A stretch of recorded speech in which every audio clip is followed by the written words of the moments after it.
Once we've been able to get a measure of the price level, and we can do this in various ways, as we just talked about, we can do it by looking at the Consumer Price Index, we can get a measure of the inflation rate.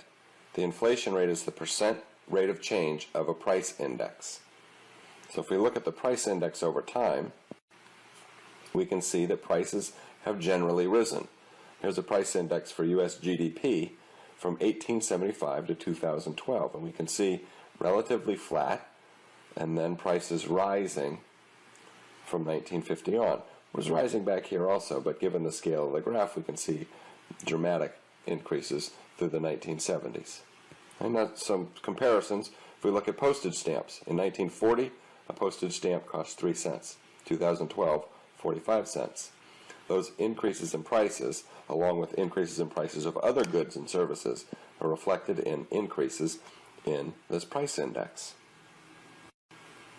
Let's look at some more comparisons. The price of gasoline in 1940, 18 cents.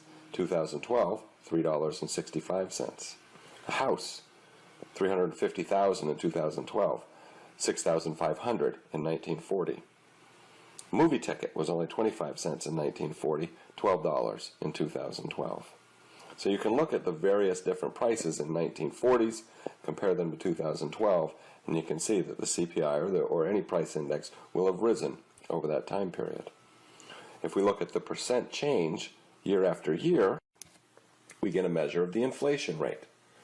This is from 1950 to 2010, and you can see that inflation was relatively volatile through the 1950s, rose gradually through the 1960s, and then in the 1970s we get to a period called the Great Inflation, where prices rose dramatically. Inflation went up to around 10% and averaged 6.8% from 1970 to 1980.